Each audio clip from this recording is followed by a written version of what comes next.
What is up, everybody? It's Animac here for Anime Uproar, and in this video we will be talking about whether fans of Dragon Ball Z who might have grown up with the show or even gotten into anime because of DBZ should bother watching Dragon Ball Super, which is the ongoing sequel to Dragon Ball Z that premiered almost 20 years after Dragon Ball Z finished airing. I decided to make this video because I am one of the people who grew up watching Dragon Ball Z back in the early 2000s when the show finally made its way to North America. And as a huge DBZ fan, I was very skeptical about Dragon Ball Super at first. In fact, I didn't watch it for a long time after it started airing because I was afraid that the show would somehow ruin my childhood memories. But about a year after it first started airing, I finally decided to catch up on Dragon Ball Super, and now I'm going to tell you whether Dragon Ball Super is worth watching in my opinion. We made a poll on our Twitter about what type of Dragon Ball content you want to see us make here on the channel, and this topic of Dragon Ball Z versus Dragon Ball Super won the last poll, so that is why I'm making this video for you guys.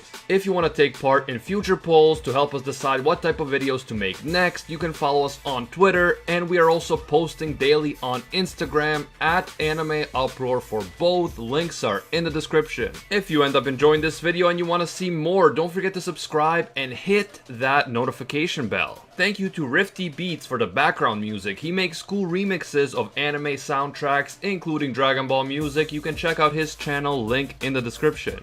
Now, the question of whether a fan of Dragon Ball Z will enjoy Dragon Ball Super is a subjective one. If you watched Dragon Ball Z as a child and liked it, but now that you've gotten older, you only enjoy mature and serious anime, movies, TV shows, and so on, then Dragon Ball Super is probably not for you.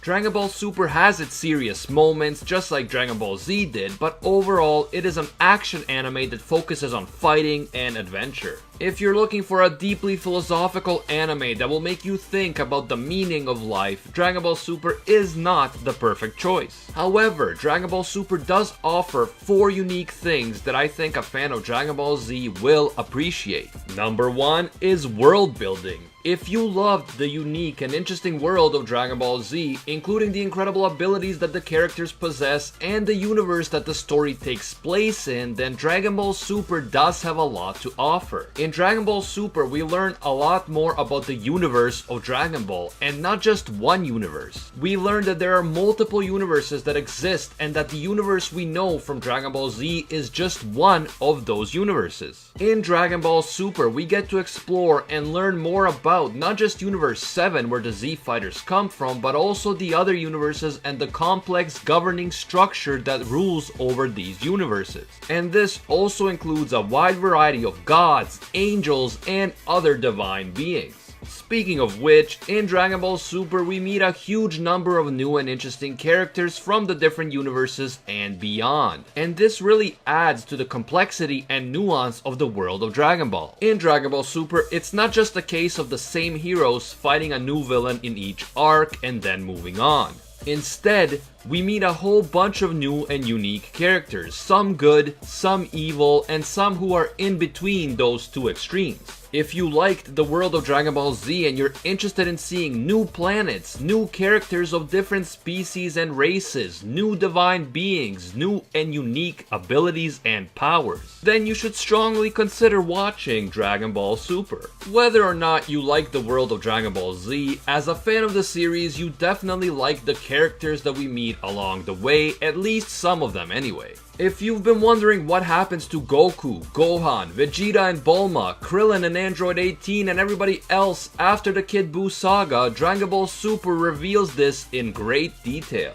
You get to see how the relationships between the characters develop, how they start and grow their families, what they do with their lives, how they continue to interact with each other, and so on. Just to give you one example, I personally really enjoyed seeing how Vegeta and Gohan have developed into family men who care deeply for their wives and children. And I love seeing these characters that I've known since childhood grow, evolve, and develop new relationships with each other. There is of course a lot of humor involved here, like in the relationship between Bulma and Vegeta for example, and I really enjoyed that comedic element as well. When I was first watching Dragon Ball Z as a kid, my favorite character in the whole show was Future Trunks. I loved how after the epic Frieza saga on Namek, where Goku struggled for so long to defeat Frieza, Future Trunks just swoops in and annihilates Frieza and his father in mere seconds. I also loved how Future Trunks came from a very dark timeline where he developed into a much different person than he would have if he had lived in the present timeline. And of course, I appreciated Future Trunks' sense of fashion, including his badass jacket and sword. Probably the biggest reason why I decided to finally give Dragon Ball Super a chance was when I heard that Future Trunks comes back in the series and that we get to learn more about the future timeline. And I have to say, I loved learning more about Trunks and seeing the development of his relationship with characters in the present timeline, especially his relationship with Vegeta and Gohan.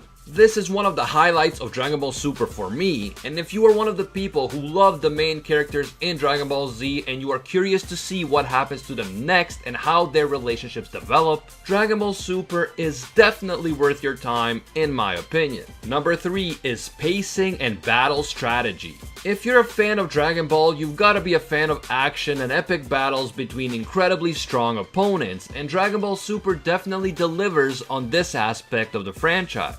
We meet new, insanely powerful characters, and this forces our heroes to get stronger in order to defeat them, and in this sense there are many similarities to Dragon Ball Z. However, there are a few interesting developments that I see in Dragon Ball Super. For one, the pacing is not nearly as slow as the original Dragon Ball Z, in which a single fight could take nearly 20 episodes, and this was especially hard to deal with when you were watching the episodes weekly on TV. In 2009, Dragon Ball Z Kai was released, and it cut out a lot of the slow pacing and the filler, and I think Dragon Ball Super also does a pretty good job of keeping a fast pace and limiting the filler to a reasonable extent. There is definitely some filler, but I didn't find it to be as bad as something like the Garlic Jr. saga in Dragon Ball Z, and most fights, even the epic ones, last 2 or 3 episodes, not 10 or 20. Now, some may disagree with me on this, and that's totally cool, but in my opinion, Dragon Ball Super at certain times has a bigger focus on battle strategy than Dragon Ball Z, especially once the big Tournament of Power arc gets going. Rather than just introducing new, more powerful villains, which in turn inspires everyone to attain a higher power level in order to defeat them with pure force, Dragon Ball Super introduces the concept of a tournament in which multiple teams of 10 fighters must work together to defeat the other teams and survive. This concept forces us to think about the importance of teamwork, of strategy, and of unique techniques and abilities that can allow fighters to get the better of an opponent who is much stronger than them in terms of physical power alone. Once the Tournament of Power starts, it is also difficult to tell who is the hero and who is the villain, or better yet, maybe there is no villain at all. And that is something that I appreciate. Life is often complicated, and sometimes there is no clear-cut good guys and bad guys. Just people trying their best to survive, and the Tournament of Power arc does a great job of bringing this to life. If that sounds like something that you might enjoy, then Dragon Ball Super and the Universe Survival Saga in particular is definitely worth watching. And number 4 is more strong female characters. In Dragon Ball Z, we had some notable female characters, including Bulma and Chi-Chi of course, and later on in the series, Android 18, Videl, and so on. However, Dragon Ball Z was still clearly dominated by male characters, whereas in Dragon Ball Super we meet a lot more badass female characters, including female Saiyans, more strong female fighters from other universes, and powerful female deities and divine beings.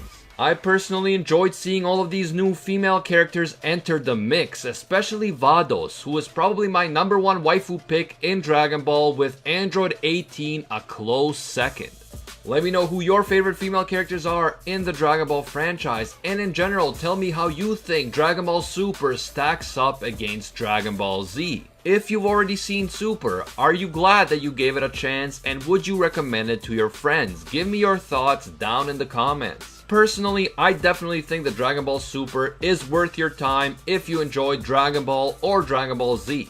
Of course, the show isn't perfect, but neither was the original Dragon Ball or Dragon Ball Z, so I definitely think the show is worth watching and worth your time.